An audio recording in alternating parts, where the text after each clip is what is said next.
Good morning. My name is Salman Shaikh. I'm the director of the Brookings Doha Center and a fellow at the Salman Center for Middle East Policy. It's my great pleasure this morning to moderate this panel on a subject dear to many of our hearts, Syria. The situation in Syria and how we can move forward. It is even a greater pleasure to introduce the panel that you have in front of you to these three great gentlemen. We hope a lady will join us maybe as we go on, but Alia we are looking for. But let me start by introducing Sheikh Mouaz al-Khatib. Of course, he's a prominent figure of the Syrian opposition to Bashar al-Assad. He was elected in November 2012 to serve as president of the National Coalition of Syrian Revolutionary and Opposition Forces, but then left it 6 months later. He is, of course, a well-known activist, national figure now, and has garnered a great following. His background, of course, Sheikh al-Khatib is a preacher at the Umayyad Mosque, the great Umayyad Mosque in Damascus. It's a pleasure to have you here, Sheikh Mouaz. Then, to his left, it's my pleasure to introduce Dr. Hassan Hachimi, who is a member of the political bureau of the Syrian National Coalition and also the head of the political bureau of the Muslim Brotherhood. And then, it's great to have you here, Hassan. I know you're under the weather a bit and you've just got in from an important meeting of the opposition coalition in Turkey, but I will be gentle with you. And then to his left, it's my great pleasure to also introduce our friend Mouaz Mustafa. He's the executive director of the Syrian Emergency Task Force and a board member of the Coalition for a Democratic Syria, which engages in political advocacy in Washington in particular, and is very much working with a number of governments, Western governments, in the implementation of local efforts, particularly with local councils. Mouaz, it's wonderful to have you here. I hope the jet lag is now over for you. Let me start with you, Hassan. We have, of course, a situation in Syria where the humanitarian situation is catastrophic. The refugee spillover we all know about. The number of people displaced inside and outside the country is probably exceeding half the people of the country. We have a human rights situation which is catastrophic. We're now talking about at least some official figures, semi-official figures we hear from NGOs and observer groups on the ground of more than 200,000 people being detained, and probably more than that, some have been through the prison system. We also have a situation whereby which extremism seems to be as much a concern of the international community, particularly of the West, as is ousting Assad.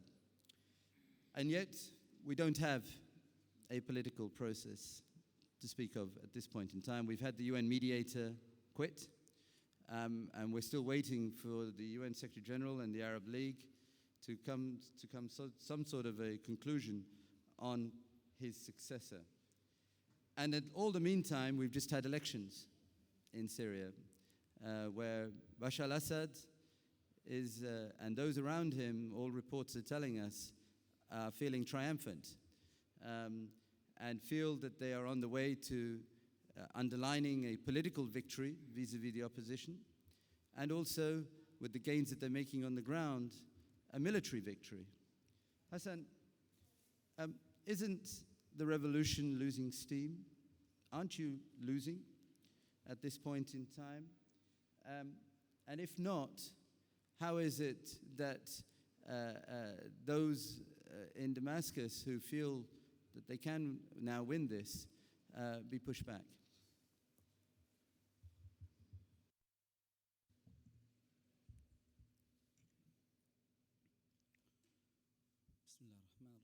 In the name of God, most merciful, most compassionate. At the outset, I would like to thank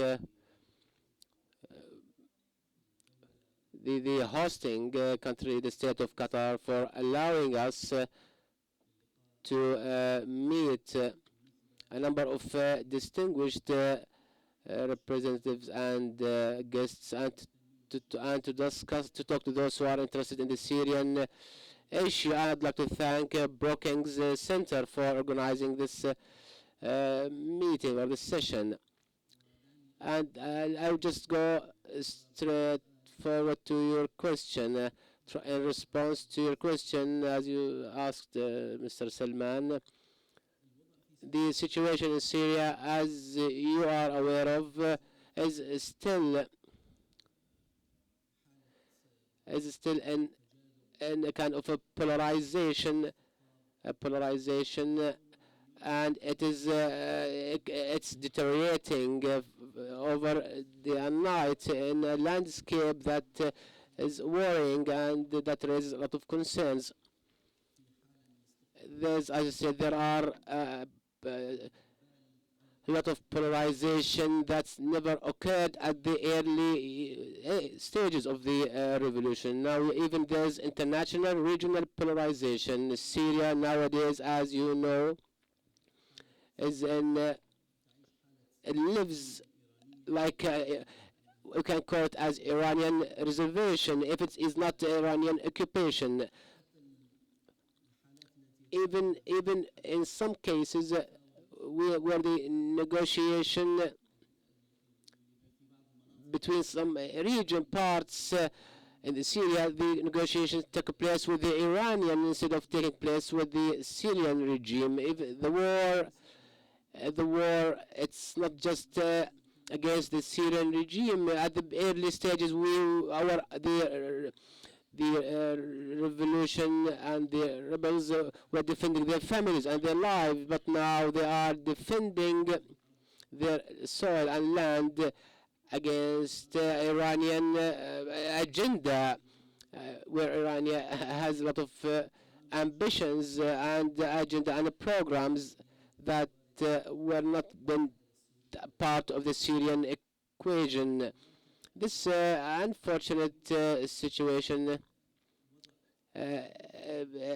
actually it is encountered by a weak and reluctant Syrian friends who are reluctant in terms of supporting the Syrian dream to establish a free, democratic, and civilian Syria of the future, where just those peaceful demonstrators, their crime only that they took to the streets calling for this dream, and the demonstrators believe that the Syrian friends will be supportive to their revolution, particularly when the Syrian regime actually started his crimes by killing those demonstrators. The demonstrators thought that the other world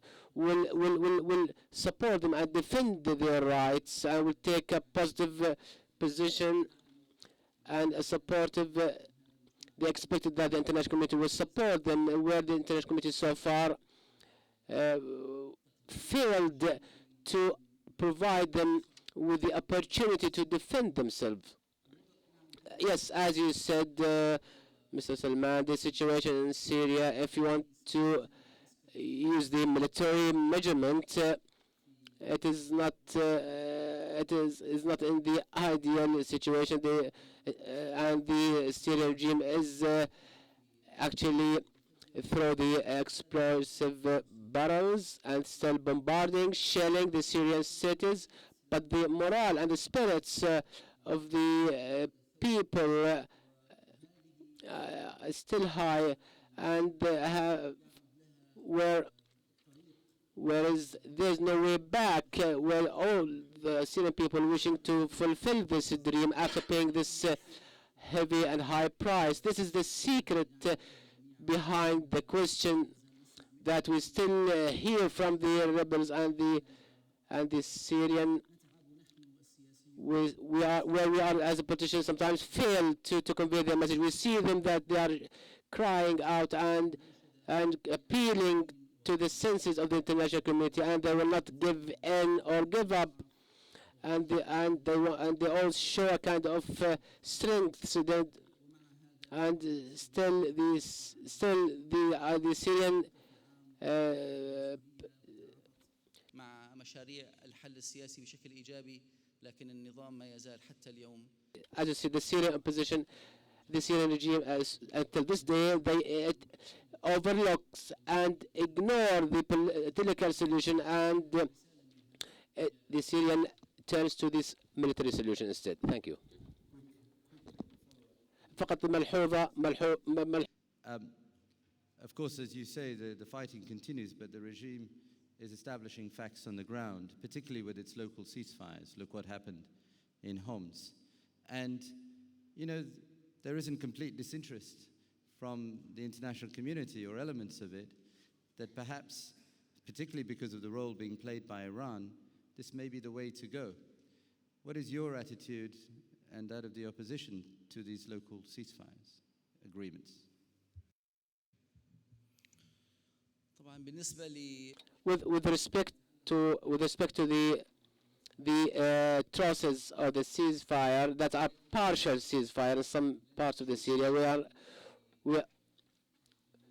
I can't talk on behalf of those who are suffering. I fully appreciate what's happening in some regions here and there that suffer, those are under siege, and they know the Syrian regime uses the strive or surrender or as a weapon, where some regions will try to maintain what's left of forces.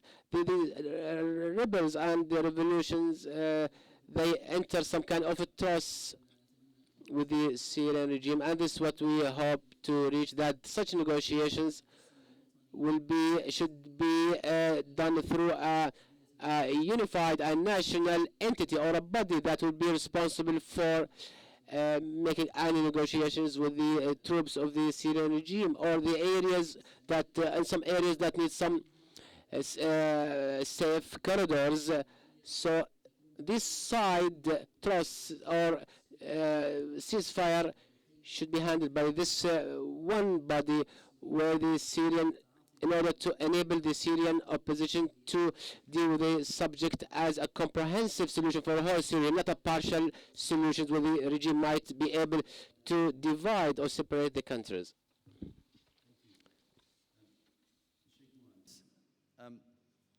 There are various ideas out there, some of which have been expressed by the Iranian leadership. Ceasefire, some sort of de-escalation, and then some sort of a national unity cabinet. Do you think it's now time to explore these things more? What kind of a deal would you do with the regime?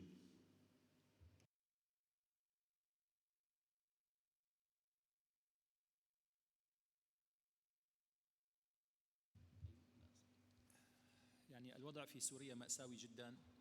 As you said, this situation in Syria is disastrous, catastrophic.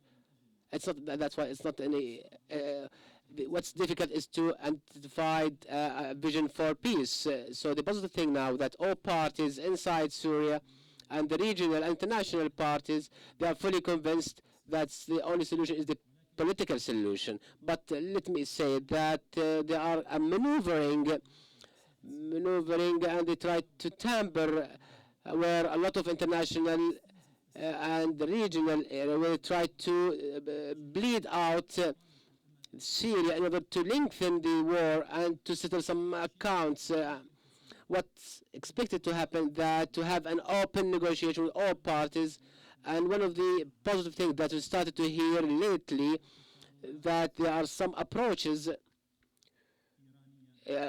there's a close relationship between Iran and Turkey, Saudi, Qatar. This is a positive thing. Each country has its interests, but the Syrian people that are daily killed is the only side that nobody is paying attention to our interests. The Iranian have their own interest, and Dr. Hassan, that Iran now, literally, Iran is occupying Syria, and the Iranian decision is the basic decision. The Syrian people, either the Syrian regime or the opposition, they are all controlled by regional and international powers for their interests of these international powers. So the basic thing we need for the solution is to have independent Syrian political decision. And we know that freedom is taken, not given. That's why we're working, and this is a key priority of the Syrian people. Either some countries were accepted this or not. This is the basic thing that would help to find a solution.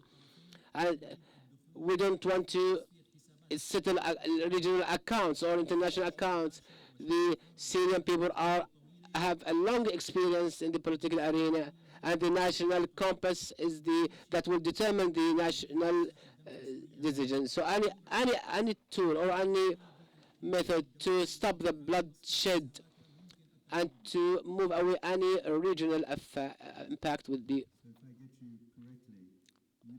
There's a military solution to this conflict now. And I noticed on your Facebook page yesterday, you did go into this by saying to the rebel opposition fighters and forces, take the training that may be on offer to you, but don't necessarily use it or apply it.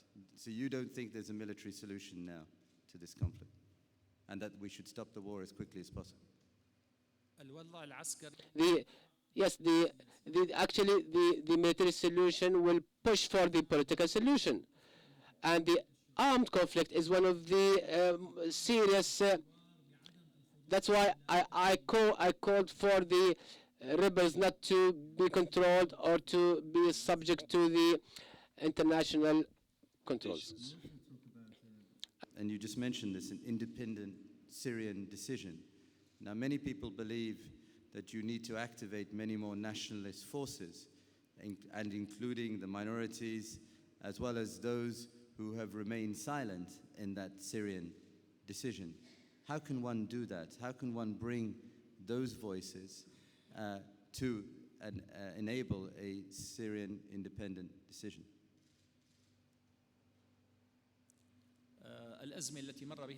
The crisis that Syria went through was very hard, and seems that communities cannot obtain or fulfill their dreams only after a hard experience. We paid the high price and heavy price, but the level of national awareness is far better than before, and there are a lot of parties are getting close to each other, and these parties are engaged in a kind of conflicts with other parties that do not want a stable Syria. This requires a great efforts, and there are a lot of serious social powers that seek to communicate and to hold a national conference to save Syria, save its soil and save its people.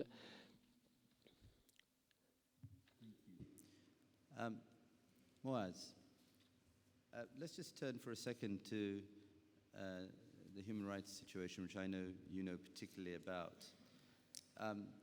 Many of us would note, and if we listen to the UN human rights chief as well, there really isn't one crime against humanity or war crime that hasn't been committed in Syria. Now, as I said, you have particular insight. You've been speaking to people who have been collecting some of this testimony and information. Give us the extent of the kind of human rights abuses that have been going on inside Syria now for the duration of this conflict. Thank you for having me here, and it's an honor to be on such a distinguished panel. Other than what we see on television, from the barrel bombs, some that are laced with the chlorine gas, even after the chemical weapons deal, and the Scud missiles and the MiGs and all of that we regularly see, the extent of the human rights abuses, especially in the Assad jails and so on, are beyond.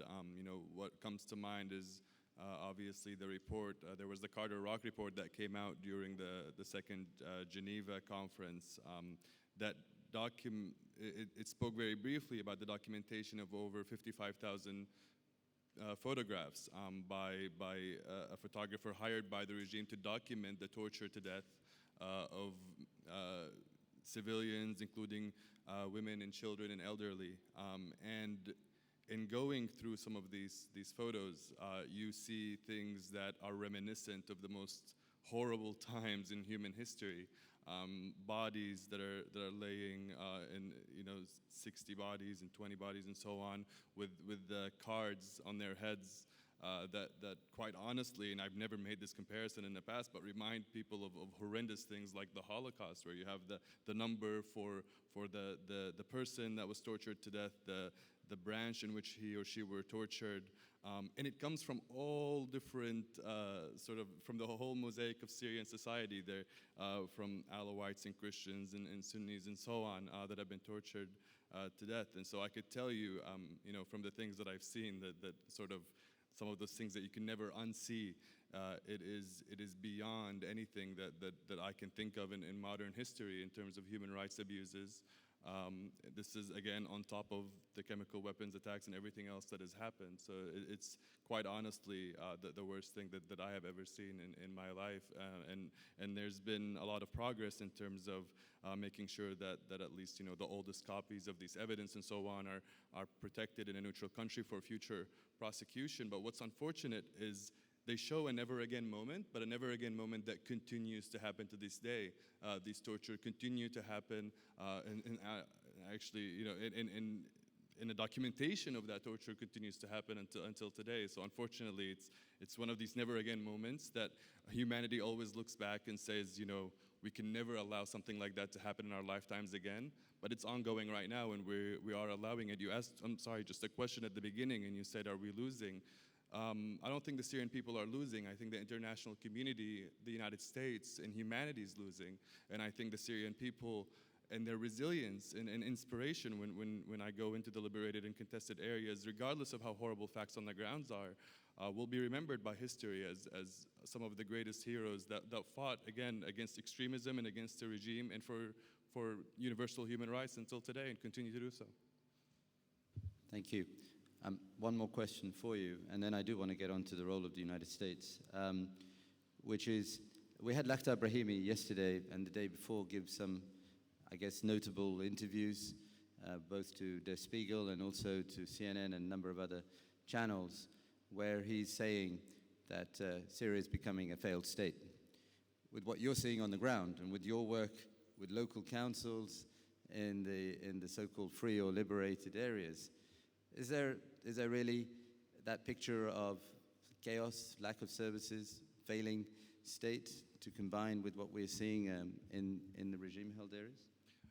So in the sense that there's massive destruction and ongoing bombardment, and you have sort of all the things conducive to a failed state.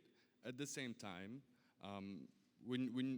honestly, when I go back inside, I come back in already completely depressed. But when you meet these people that are creating civilian councils, sometimes democratically or at least pseudo-democratically elected, civilian police forces, makeshift schools and hospitals and so on, you see that it may be not unique to Syria, but it's something that doesn't happen often, to where the Syrian people, under horrendous circumstances, no-fly zones, wherever any area of Syria, the regime can sort of reach out and destroy or kill civilians as he does regularly. You see people still operating and invested in the land and in the towns and the cities that they have, regardless of all of the forces that are ongoing. So I wouldn't say that it's a failed state in the sense that there is just complete anarchy, because again, the people, the locals, continue to organize, continue to come together and try as best as they could to live in what hopefully in the future could become a democratic state. But the challenges are huge. But I've yet to see anybody on the inside completely give up. And I think when that happens is when you reach something like Somalia. Thank you. Hassan, we were together in Oslo just 2-3 days ago, and there was a notable statement from the U.S. National Security Advisor, Susan Rice, where she backed up what President Obama had said and what you had heard in Washington when you visited with President Jarba, by saying, Susan Rice said, we will look to see or continue or increase our support of both lethal and non-lethal aid. Can you shed more light on this? Have you started to receive, or your compatriots on the ground, the anti-aircraft and other things that you asked for in Washington? What is your sense of hope or optimism? And I recall in Oslo, you were quite, for the first time I've seen you in some months, quite optimistic that maybe we may be seeing a change here.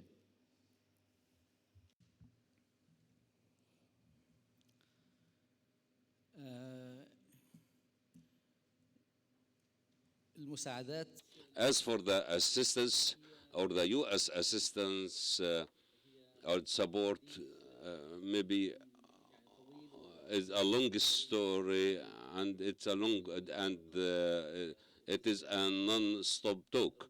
Maybe in our recent visit, it was in the framework of moving this topic towards a more practical steps, and in the end of that visit, there was an undertaking that such assistance will start to move, but now maybe it's in the process of implementation, and there are certain programs that aim to empower the revolutionists in order to play their role in defense and to neutralize or to stop the air force of the regime. I think that we are in the implementation process, but we are waiting maybe over the upcoming period to see that realized on the ground, and we hope that it would be adequate to achieve something that we have been aspiring for, which is to stop the air bombardment and the explosives on the heads of the civilians, innocents in the Syrian cities. Naturally, in this framework, when we talk about that the end of in the end of this struggle, there must be need to sit around the negotiating table in order to realize the political project and to transfer the responsibility to Syria, future Syria, and maybe to the governing body in the future. Now, whatever support we ask aims to achieve our political vision, and all the world sees that the regime is resistant to realize that. You had said to me, though, we have limited time, and we need to receive this support as soon as possible. How much time do you have? How much time do the rebels have before perhaps some of the gains that the regime has made, including perhaps around Aleppo or in the eastern suburbs of Damascus and elsewhere, which look like areas which are vulnerable right now? How much time do you have before you feel that on the battlefield you are being swept away? طبعا أنا لست خبيرا عسكريا. I'm not a military expert actually, but the situation on the ground is not balanced at all. And as you mentioned, the regime, while dealing with a peaceful solution, has always been negative, and we all have read the article by Mr. Al-Akhdar Al-Ibrahimi that he published 2 days ago, and how he described the position of two parties in Geneva. The situation for the rebels it cannot be measured or compared into that picture. In terms of the timeline, we need to move towards a political solution, but as I have just mentioned, the rebels are consistent and enthusiastic towards achieving the Syrian dream in having a free state, a democratic state that achieves the citizens' dignity, even though if there is an imbalance in the forces on the ground. But this is an issue of war. Sometimes you are victorious, sometimes you are defeated, and we need to reduce the number of the victims and our peoples who offer its blood towards that dream. But in the military framework, we move to achieve that result that we all seek to achieve. Thank you. Role do you think the United States should be playing now in this crisis? طيب قبل أن Before I start to talk, just further to what Mr. Mouaz just said, I have a comment about the civil society in Syria. In spite of the bombardment and shelling and the dropping of the explosive barrels, what we know that at least there's about 1,000 local council in Syria that's running things under the bombardment, under the missiles and rocks. There are hospitals that are operating, and there are schools where students are studying under this fire. Even the traffic police, there are art exhibitions that are organized. There are different kind of civil activities. Also, there's agriculture for providing and securing food.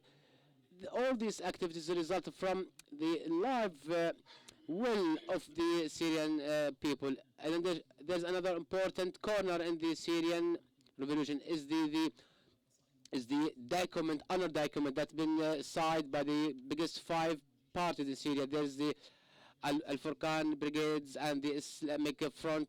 This document was signed in January. One of the important things included in this document that the military options and they refuse any kind of external affiliation, and the goal is to establish a state of democracy and freedom, and also to maintain the Syrian fiber with its different ethnicities, and to respect human rights, and to avoid the civilian people, to avoid any kind of conflict, armed conflicts. In addition to one more thing I'd like to add, you know that when I was the head of the coalition where we formed a cabinet, I believe at that time I proposed to have an executive committee in order don't want to make other external parties to make use of this to create more division in Syria. I believe that the brave man who is now the Prime Minister, Dr. Ahmed Ta'ama, he told me that at the minute the Syrian agree to a transitional government that will end the disaster, my cabinet will be dismantled instantly. And this document that will acknowledge, and it shows the civilian nature of the Syrian people. But the role of the United States in this crisis, do you want to talk frankly or just some compliments? The USA, as a major power, has a lot of responsibilities. And I told you the senior top American officials, that the interest in this was not in one direction. It is two-way interests. You want to ensure your interests, you need to take into account the interests of the other party. The USA seeks a certain solution without a clear vision so far. They are stumbling, the American administration is stumbling. There are different perspectives, and there's a kind of slow in taking decision. And this actually is a painful and unfortunate, that because the people who are paying the price are not the politicians. The Syrian people are paying the price. USA, we call it to activate its role, and I want to address my speech directly to you as the American President, Mr. Obama, and so many people might like agree with me, might disagree. I would say that the world now is in pain of the wars, and the world is in pain of the strategic plans of the all nations looking for a human concept. We can see over the last 5,000 years, just a few years, the world did not witness wars. The money spent to wars, we will have created a paradise on earth. We are looking for a solution. I want to remove the cover from the authoritative and democratic regimes because they are the region of the oppression of freedom. And once we have a fair humanitarian principles, it's not enough that the major powers ensure their security and safety, but they need to ensure the safety and security of the small countries all over the world. That's why I will say that the role of America is a key one, a strategic, and the American administration needs to deal with this crisis in a humanitarian aspect and to restore. People believe that the power of the USA stems from its military fleets, and this is a key, no doubt, but they are the founders of the USA. The founders have actually promoted a lot of principles to ensure the dignity of a human being. We want those human principles to be generalized all over the world. And the rescue of any nation should not contradict with the interests of those countries.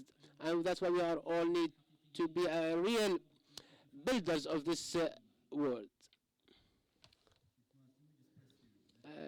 You talk about a humanitarian approach. If I get you correctly, you don't necessarily see a military solution.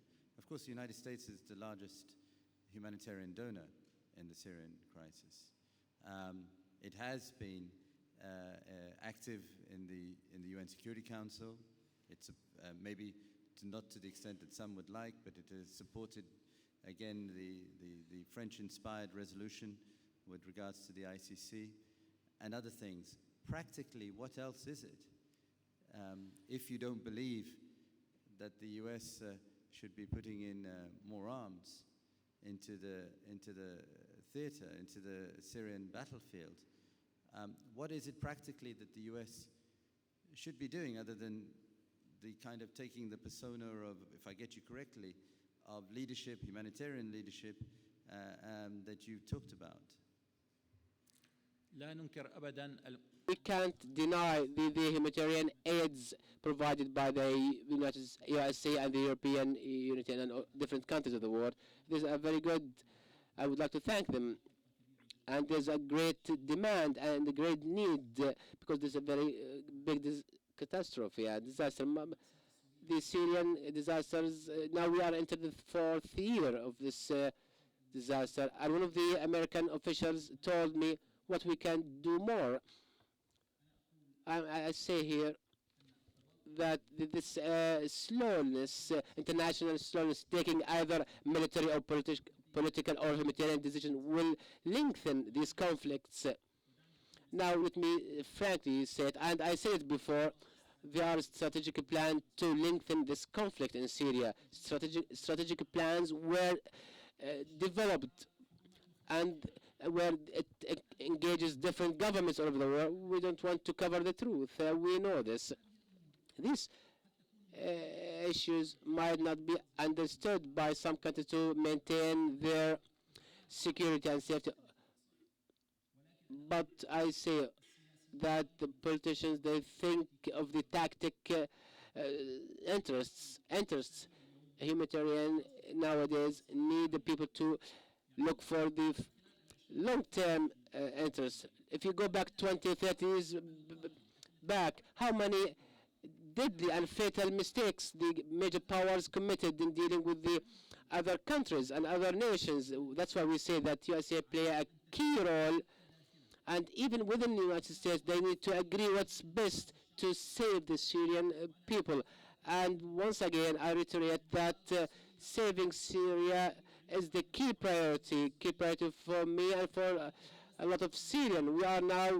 We have now gone beyond the Syrian regime, because the Syrians as a country will experience, will be subject to disappearing, or just like with the Nazists we see before that. At that time, Poland within 24 hours vanished, and Syria is subject to the same fate. And this will create more explosion, bigger explosion, that some countries believe that that the Syrian disaster will be limited to its borders. No, it will even go beyond the Syrian border.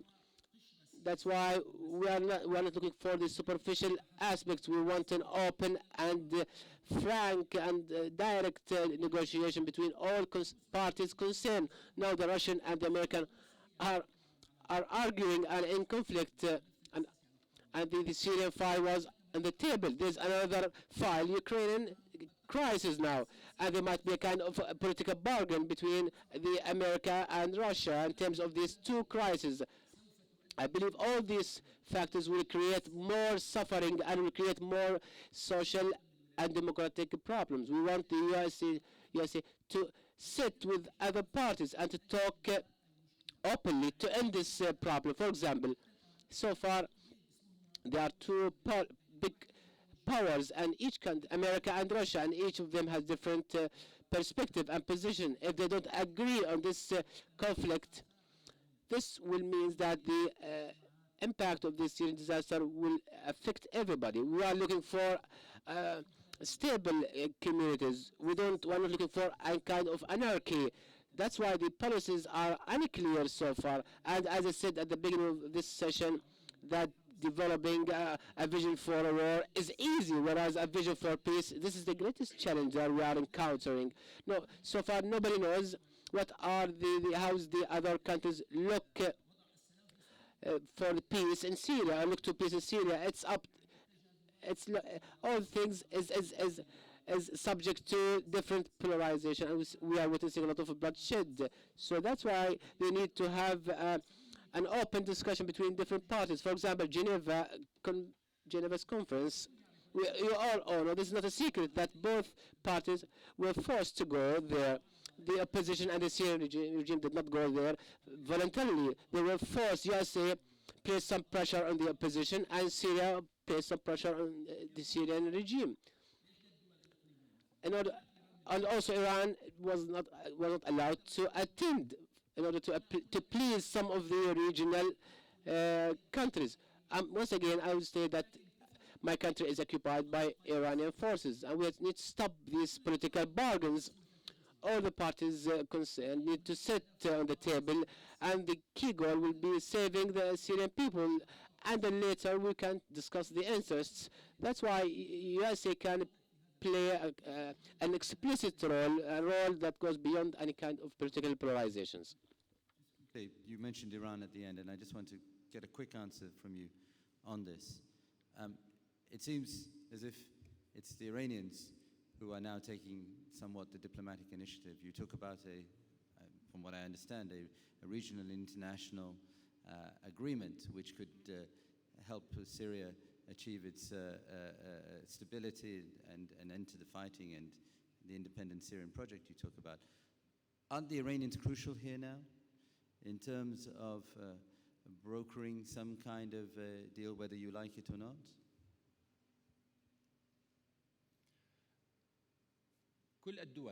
All the countries that have linked to the Syrian crisis, they play an effective role, and we cannot overlook these countries. When I talk about political challenges, I'm looking for practical aspects. All the parties are linked to the Syrian crisis play a major role. The Iranian file is one of the highly complicated files. We should not overlook it.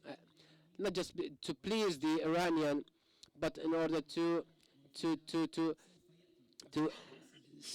prevent an explosion that might happen, that even will affect Iran. That's why this regional political disputes need to stop for the best interest of all countries.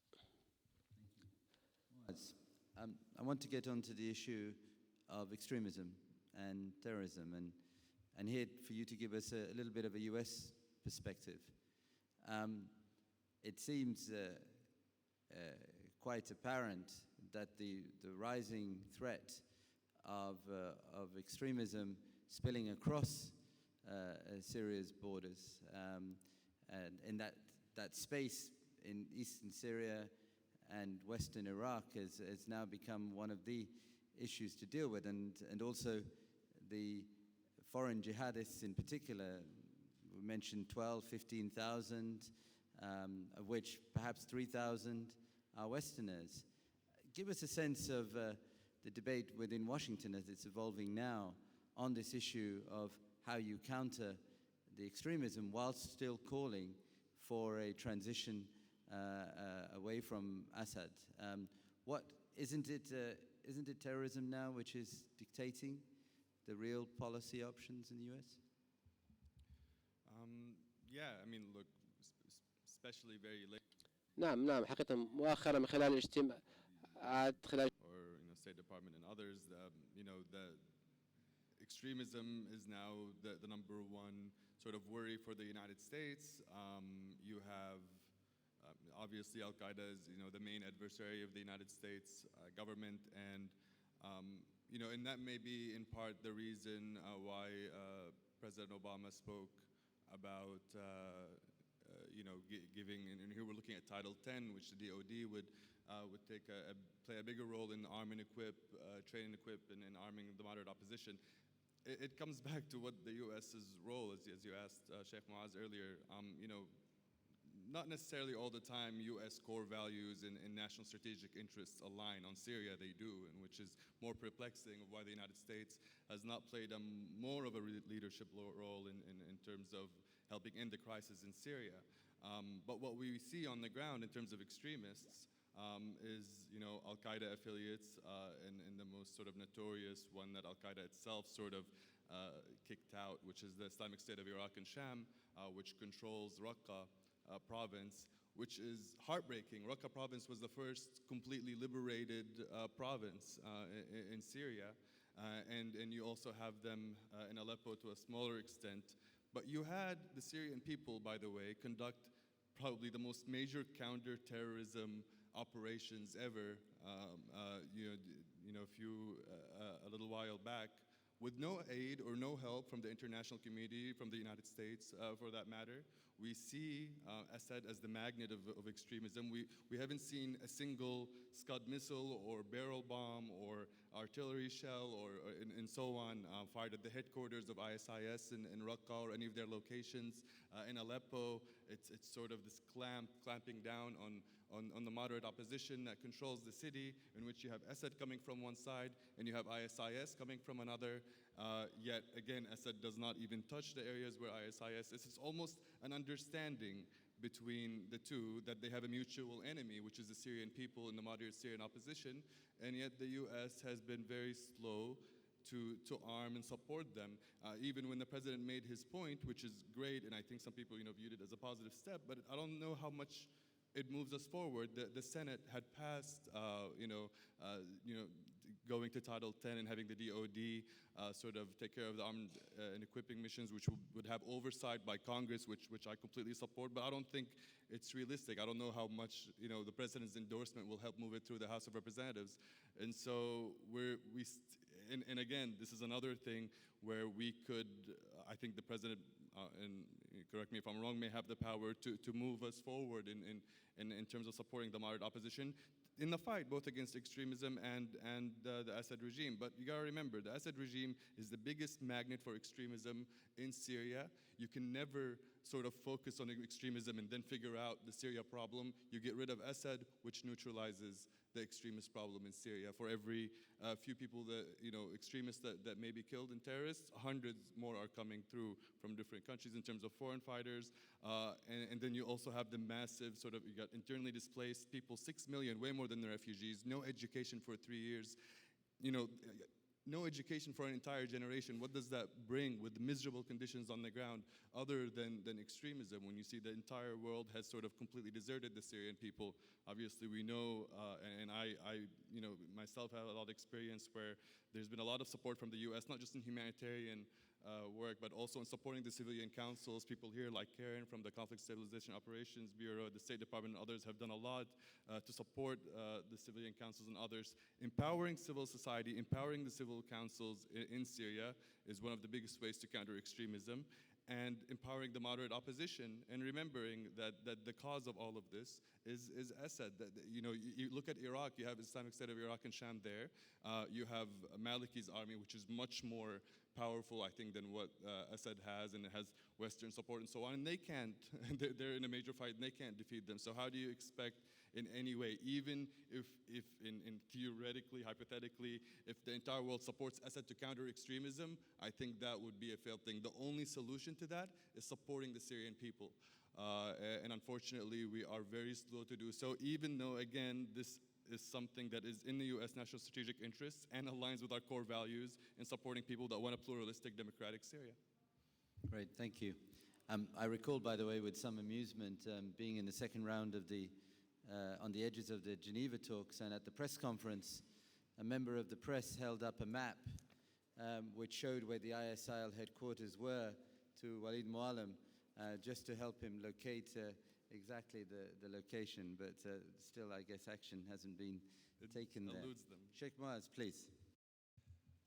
ما ذكره الأخ What my friend has mentioned, actually, in its security thinking, that there are some persons will go extremists, and he opens the yard for them so that he can benefit by hitting them later on, and to exploit the word empathy and sympathy against terrorism. There is a story by the regime and a story by the rebels to tell how terrorism emerges. In one of the jails, one of the prisoners was brought by the guard, and he put him in a very narrow cell with a woman almost dying with a child. The guard tell the child a story, because the child was weeping and crying and very depressed. The imprisoned told the child that there was a very beautiful bird. And the children, what do you mean by bird? He said to him that there was a baby playing, or a child playing with a ball. And the child asked, what do you mean by ball? And also the imprisoned told the child that there was a very beautiful river. And the child asked, what do you mean by river? And the mother was just getting more depressed and crying and crying. The child was about 5 years old. And this child was born in this cell, and he doesn't know anything about the words that you have just mentioned. This is one of the products of the regime that maybe later on you ask why does terrorism emerge or be in the ground. Another story near a city called Deir Azur. One of the families were just getting out of the battlefield, and there was a blocked a barrier there, and the rebels who were carrying the weapons are very young, and they are to inspect the car. They opened that small car, and there was a very toy car in the back. He raised up his weapon. He looked at the woman driver, and he told, I don't know whether the translator is going to translate that. And he told the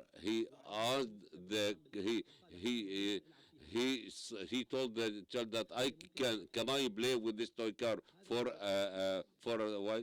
This is the situation in Syria. This is what brought terrorism. There is a very dangerous issue that the United States should take into account. Categorization and the classification of terrorism in Syria is something very dangerous. And now there is a perplexion and different debate among some of the rebels who say that if the United States want to classify us as terrorists, and we did not do anything against it. Why did it chase us? Let's be terrorists and to die with dignity and honor. Therefore, I say to the United States that classification, it is the right of any country to preserve and to maintain its security. And any group that targets the security of the United States has the right to take each and every measure and step to stop that hostility. But random classification and compliments, and even in politics, there are certain compliments for the sake of that state or that party. This is a very dangerous issue, and it will not serve anyone. And I can say that the extremism or the extremists, if you just gather them, that you will end them. No. There is an operation in the classification, all people, all the fighters and rebels as terrorists. Thank you. بسرعة قبل You do have a serious problem now in Syria. I was always taught by Syrians that extremism and the Syrian people don't mix. It's oil and water, they don't mix. And yet, you now have people in Raqqa and elsewhere beheading or, let's say, whipping women for not wearing the correct hijab or whatever. You have a situation whereby which Takfiris have established themselves, they're marrying, and they're establishing real roots over a period of time.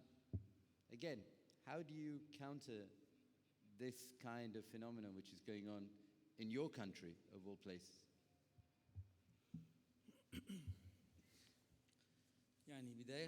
In the beginning, let me say that the only party which is concerned today to face this phenomenon is to face Daesh, the revolution itself. Today, the people who are fighting Daesh on the ground are the same rebels who, because they want to achieve those noble values that we started to talk about. حتى الآن terrorist organization, which includes probably majority Syrians in that as well. Right? نعم يعني the issue is to the classification and to just say that Jabhat al-Nusra or al-Nusra has nothing to do with Syria, then maybe it could the ugliest form of Daesh, and with the passage of the time, there was a disparity in the performance in certain regions between an area and another area. But in general, the only party now which occupies the province and Raqqa and exercise terrorism are the rebels, and the rebels who should face Daesh in that area. And there are different backgrounds that maybe Daesh was the creation of the regime, and most of the areas occupied by Daesh or which are dominated by Daesh, that the regime has stopped air bombing them. And maybe regarding the speech over the many minutes ago, I would like to confirm that in the framework of dealing with the Syrian crisis and to rescue Syria and to rescue the lives of the people, there must be, in our perception, it must be made clear that there should be an international pressure to stop the air bombing and those barrel bombs, and when our children wake up in the morning and they find themselves under the wreckage.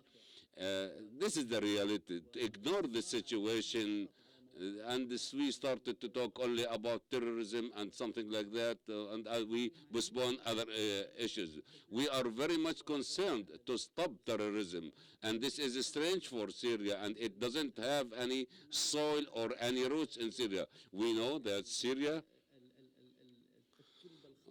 is a good fertile for the moderate Islam, and it's a good soil for the moderate Islam, and it is not a land for any terrorist mentality, and maybe they are coming from abroad. The rebels today are concerned about fighting that kind of terrorism, to forget the daily reality which we see on TV every day, on the satellite channels.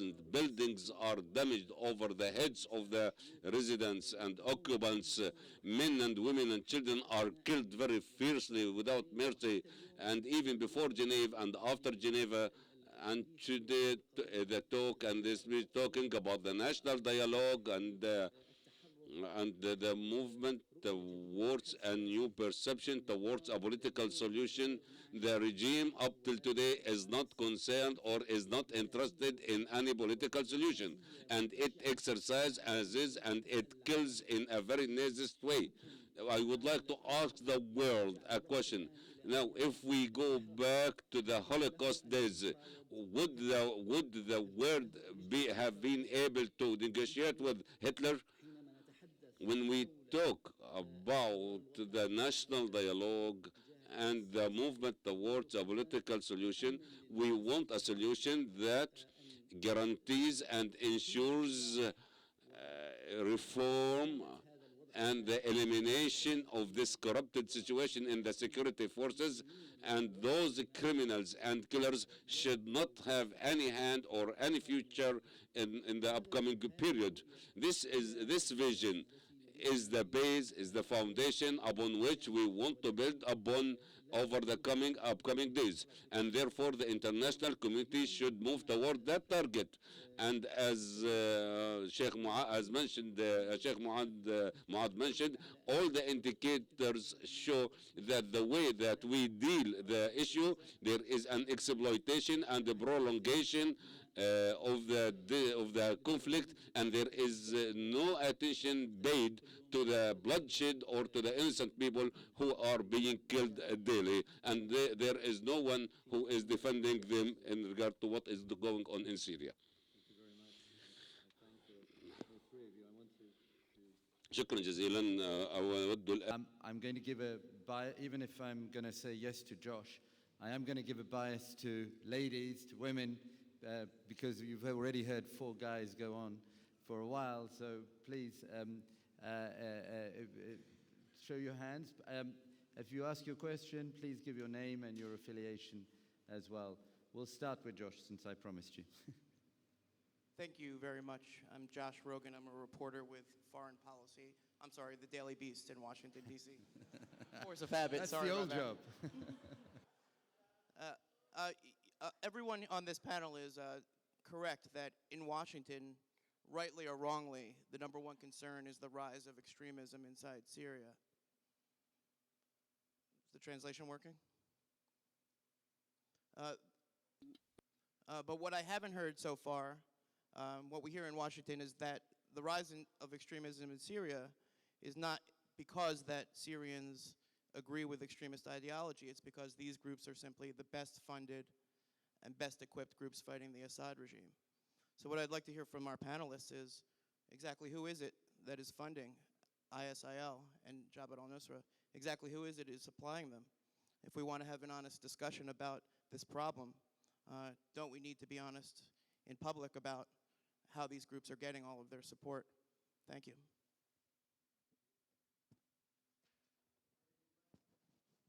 Back there, please. Come back to you. If you could just get a microphone, the lady, that's right. Thank you. اسمي محرزية العبيدي My name is, I'm the Tunisian National Council acting president. I would like to thank our Syrian colleagues for this input, and that added a lot of information to me. First of all, let me go to this rosy picture of Syria. My generation and those who are older than me, we used to visit Syria. Syria was a wonderful in order to study Arabic language or to study Islamic religion. It is as soon as the school, an open school that would add to the Arab and Islamic civilization. But unfortunately, nowadays, now I'm Tunisian. I am the Vice President of the Tunis National Council. I have a lot of political responsibility. We have a great concern that our kids that will go to Syria, Tunisian youth, if they start to go to Syria, because when I talk to them, I talk to their mothers or parents, they said, bring us back our children who are now in Syria. Well, the Syrian people are going to Syria now to fight as a jihadist. This would distort the image of the Syrian opposition. We have people who are looking for dignity and freedom, just like what happened in Tunisia. Lately, a video clip was played. A few young people from my country, Tunisia, who I think they were executed either by Daesh or Jabhat al-Nusra, and they were executed because they affiliated to one of the other groups. How can we, the question here, how can we, hand in hand, how can we protect our youth from extremism? We don't want to have our youth to be tools of killing. We want to bring back our youth or young people to come back to their countries. We want to ensure that they are rehabilitated and they are included and integrated in their original societies. And one more thing, how can we make a distinction between groups who are fighting for freedom and democracy and other groups who are unfortunately are killing the Syrian people and practicing violence in the name of religion in a distorted way that will not serve the Syrian cause? What we can do together to make this distinction, because eventually what's important for me that Syrian people will realize their dreams. Thank you. So, The gentleman in the red tie, and I'll come to you afterwards. shukran. Thank you so much, Mohammed Al-Sanusi with the Global Network for Religious and Traditional Peacemakers from Washington. I just wanna, I'm gonna ask my question in Arabic because I really want Sheikh Mouaz to get it directly from me. Mr. Mouaz, as you just talked openly and honestly, and I want to talk to you honestly as well, I believe that the Syrian coalition, the national coalition, did not give a big attention to the United States, especially being aware of the dynamics of the political activities in USA. You are not aware of these dynamics. When you were the head of this coalition, I wish at that time that the coalition will give a great interest to the decision makers in USA, because the decision is in America is not exclusively limited to the president. There are a lot of other entities in USA that are involved in the decision-making process. I know that you have visited USA one time, but you haven't visited USA when you were the president of the Syrian coalition. Even Mr. Al-Jarba has recently visited Syria last month. And Rajan. Specifically, I know you're making an important point. The question. What I want to say that what the coalition can do in order to make the Syrian cause a true American cause. We want the Syrian people, the American people, to be aware of what's happening in Syria. That's why these American people need to be fully aware of what's happening in Syria. Thank you. 3 important questions. I'll start with Sheikh Mouaz. If we can get succinct answers from you, I'd like to take one more round very quickly, please. The Syrian coalition, I quit because I have a lot of comments at that time. I have a lot of, first of all, is the international regional effects that will lead me to follow strategies that I will not be pleased or happy to do. And about the communication, contacting the American officials, I met the Vice President and I met the Senator John McCain from the Republican Party. I met about 10 of the men, in addition to a lot of politicians. What you're saying is right. It would have been better if you had exerted more efforts. But before the visit, I used to ask a question: what are the outcomes that might be achieved? I visited the USA about 3 times over my life, but this visit has a lot of specific political dimension. That's why I wanted to learn more about the compass, the political compass of the American policy. I haven't got the answer. They were invited to meet with the people, and even the Syrian mood at that time, the Syrian people did not accept my visit to USA, and I told that to Joe Biden, and he respected this idea, because at that time there was escalating tension inside Syria, and we were not aware how the major powers think, was the mechanism they follow. At that time, there was a negative image about USA, because Mr. Obama said repeatedly that using the chemical weapons is the red line that we will not allow to be crossed. And the Syrian people respected what Obama said, and the Syrians thought this is a kind of international promises to stop any kind of chemical attacks. But after that, after the first chemical attack, I talked to Mr. Kerry. You might read about them about in my memorandums. So at that time, the psychological mood of the same people was not in favor of this visit. And what you're saying is right, but this is the situation at that time, and we don't mind to visit to make any further visits. Your response also to the question on Tunisia, particularly yourself, and we can ask the others as well, is about Tunisian youth and other youth from the Arab world going to Syria to fight. How can you protect these youth from this kind of extremism, and what can we do together, Syrians and leaders such as yourselves, in this area?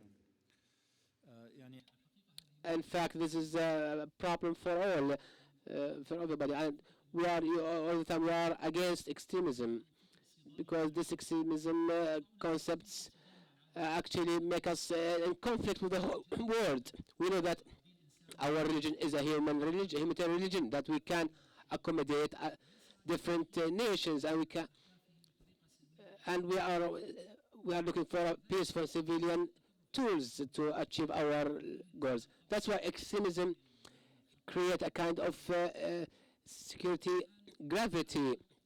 That's why how to deal with this extremism, either directly by making decisions or taking security measures or other classifications. And I agree with my colleague from Tunis that the young people came from Tunis. Some of them have a good, and have some of them are good people. Some of them they came with this extremism. That's why a lot of groups, they came to Syria with different motives. This actually damaged or distorted the image of the dimensional of the humanitarian dimension of the Syrian revolution. This issue can't be addressed overnight. We need to provide a lot of education. We need to engage education and religion, especially the Arab region. We see that the Arab countries are trying to confiscate religion. They try to control religion. Nobody can eliminate religion or whereas in the Arab world we see that the religion is subject to oppression. We hear a lot of Islamic clerics who are talking in the satellite channels, but those are controlled by the government. Some people are calling for separating religion from the state. I read a Newsweek article. They said that we need to separate the state from religion. They believe that weak governments, they try to use religion for their political interests. We can't cancel or cannot eliminate religion. Whereas using religion in the wrong way, this will create extremism. Things should be clear. If we And I'm sure that extremists no, will not be accepted by anybody. Once we have established a true and real democratic country that respects the rights of its citizens, then this will ensure the elimination of extremism. Because extremism do not have any concepts or principles that will be accepted by us. That's why we need to ensure that education plays a key role. This will minimize and reduce extremism. But you would say that Tunisian youth and others shouldn't go to Syria. طبعا أنصح كل الشباب Yes, I advise all the Syrian young people, those who show a kind of passion, and those who have show a kind of pity for the Syrian cause. They need to work in their countries. We have enough jihadists, and we have a lot of heroes in the Syrian revolution who actually are moderate people. We don't want to see the United Nations force inside Syria, because these kind of projects that will destroy Syria, and this gives the Syrian regime a pretext to kill the people, and it gives also the international community a pretext to slow down and not to support the Syrian people and to support other countries under the table, because the Syrian regime claimed that he defends minorities and the Syrian regime fights terrorism, and actually the Syrian regime succeeded in flirting and to convince some international some countries that he is truly defending the rights of minorities. We want your people to work in your countries and to exert their efforts to ensure democratic states. Funding for ISIL. And how do we stop it? Well, I'm not the best person to answer this, but على كل حال يعني أنا بداية At the beginning, I would answer, but I would like to address some issues related to the other questions. Of course, we see that the whole picture is clear. The state of Iraq and Levant received support from the Iran and the Syrian intelligence. So the issue here, it's very difficult. Now everybody knows how they get their funding from. Even Daesh now, they are in conflict with the Qaeda. Even the direct funding from Qaeda to Levant and Iraq is not the only source of funding or support. So that's why the Daesh is supported, and with this we can see it on the field, especially in the line of fire. We see behind Daesh there are the Syrian regime forces, and that's why the Daesh received a lot of supplies, military supplies and human supplies. That's why there are a lot of examples. If you want to, anybody interested in to know more from the field. In addition, also the daily, after all this period of time of the revolution. Actually, if you allow me, I would like to address the other aspect, which is that the provision of funding and arms to these extremists, either Jabhat al-Nusra or Daesh, and this encouraged people to join these groups because they offer weapons and everything. Because at the early stage of the war, people were not interested or were against of joining these extremist groups. And at the beginning of the Syrian revolution, during the political movement, and we were in contact with the international community, we repeatedly warned the international community that all those are alien to Syria. We know that this did not happen overnight. This phenomenon took a time, and nobody answered our calls, our warnings. That's why that's what even before with our friends from the Western world, we warned them about this, but all our calls were not been heard, because at that time there was no clear decision or clear vision. اسمع يعني A kind of panel, and we received different testimonies, and that we received from ex-officials such as Mrs. Clinton and Ford, and we will hear a lot about the reality that we know and that might be revealed for some of the interested parties. The terrorism situation and the stopping terrorism, because the arrival of the strangers to Syria, maybe that is organized and it could have certain stories, or maybe there are some of the dedicated people who came and to offer support and real assistance. But this is not also the first time that we call. There was different calls that we do not want any external support. Please go back to your countries. We have enough people to do the mission.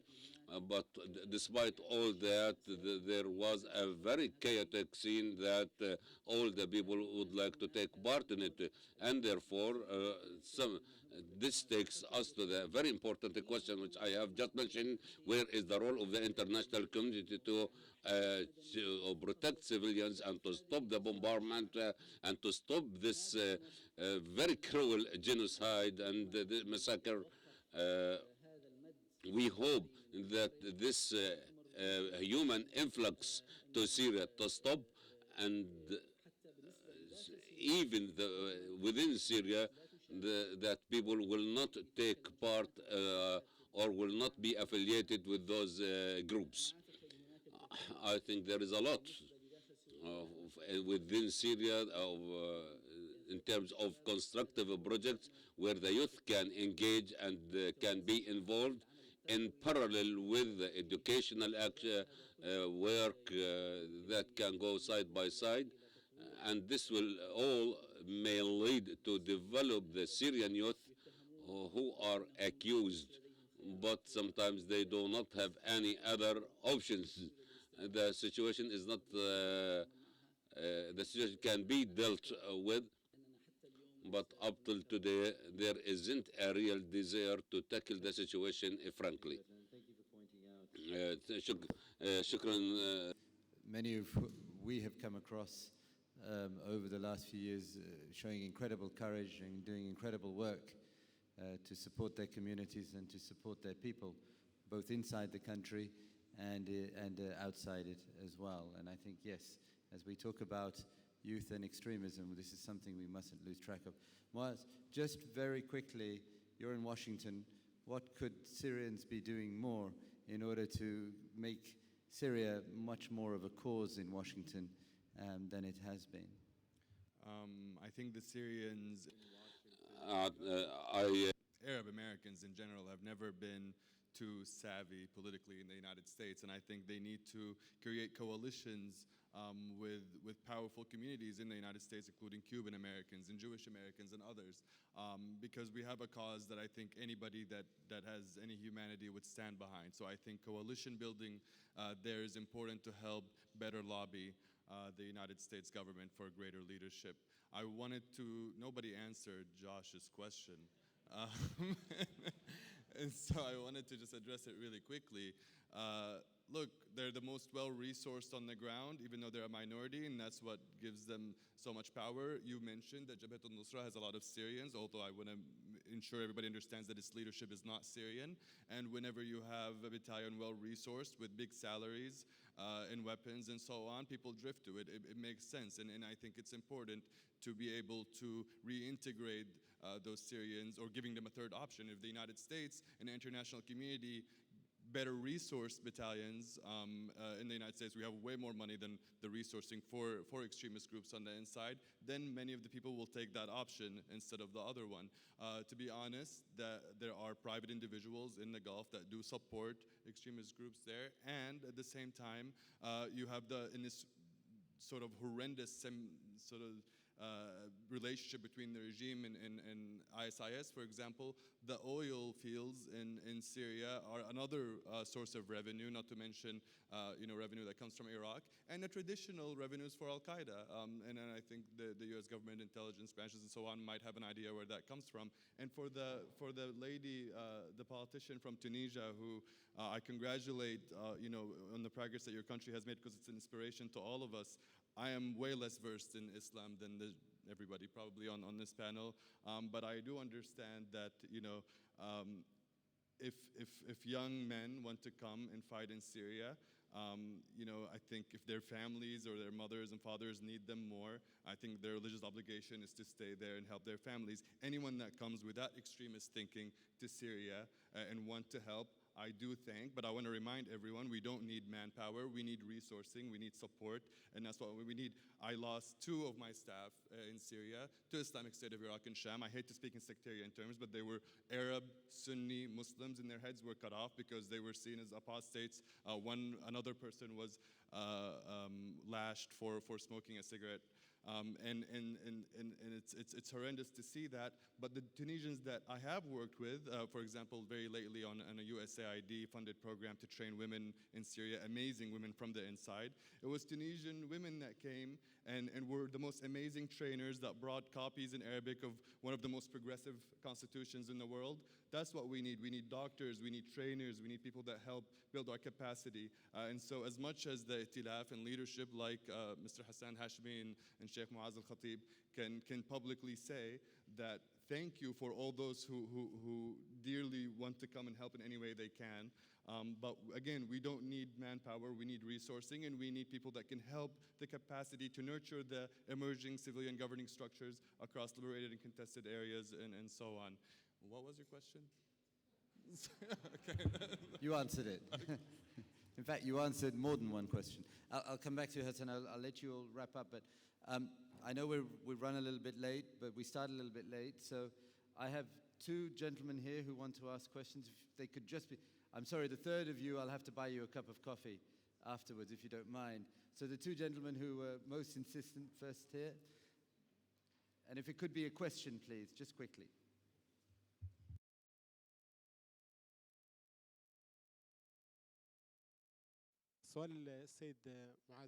My question is to Mr. Mouaz al-Khatib. You talked frankly, and I would like to ask you with the same language. Between March 2013 and March 2014, and between Doha and Kuwait, the situation has changed. Do you think, or do you see that the legal pretext that the Arab League has raised for non-giving the Syrian seat in the Arab League was wise and was right? And what do you think about what is now in the air of nominating Mr. Amr Musa as a predecessor for Al-Ibrahimi? And Amr Musa, will he have the magic stick to bring a solution? Mr. Hassan, also you are talking about the crossroads and other international and regional interests.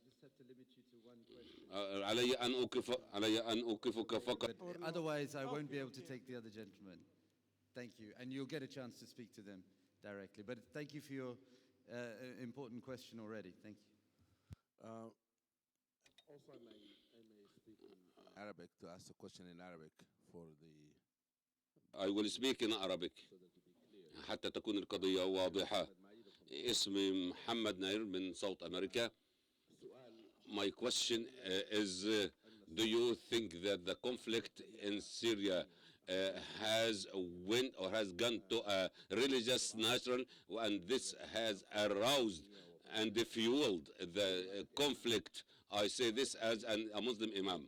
The second question regarding to the Shiite and Sunnis, some of the Syrian opposition sometimes talk bitterly about the Shiite and Sunnis.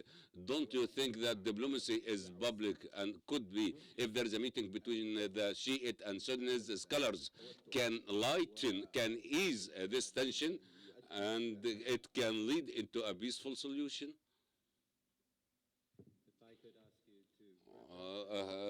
إذا كان Each one of you. Thank you.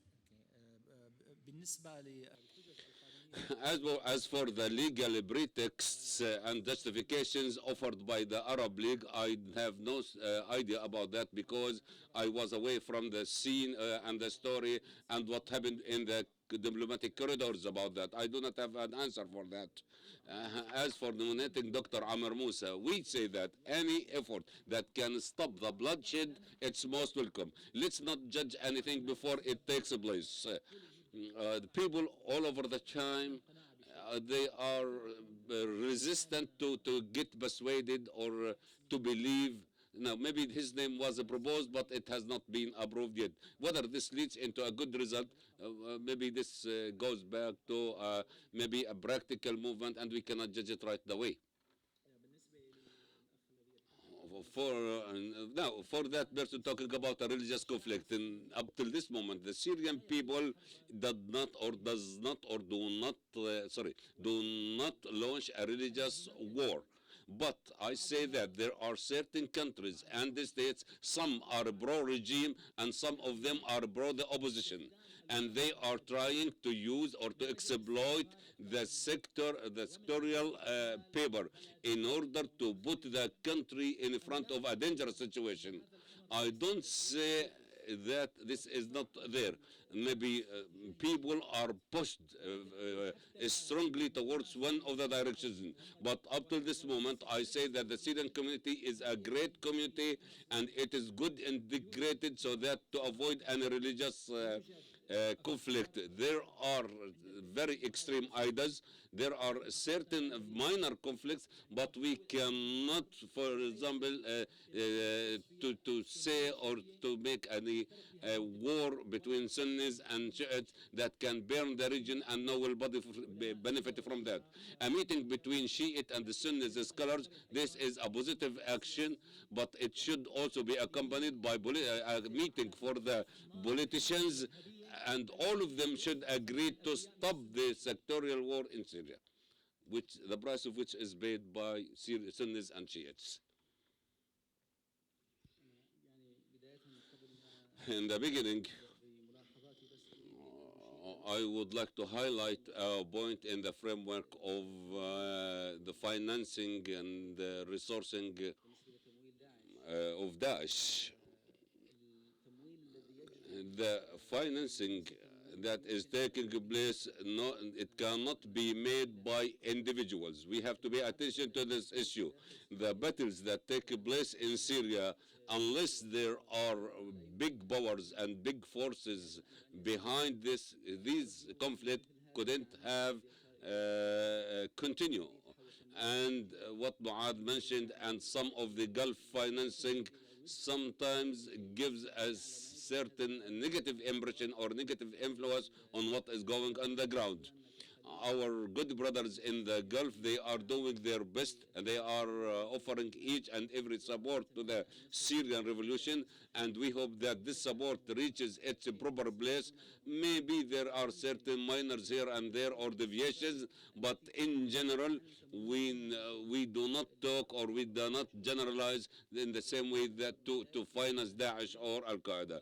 There are countries, there are states, and to take this into another direction or towards other individuals, I think that that's true.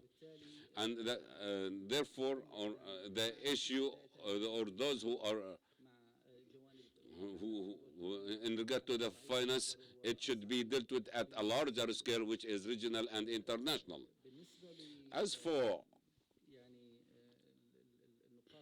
the other points which have been raised by some of the audience here, is there a specific point that you want me to answer?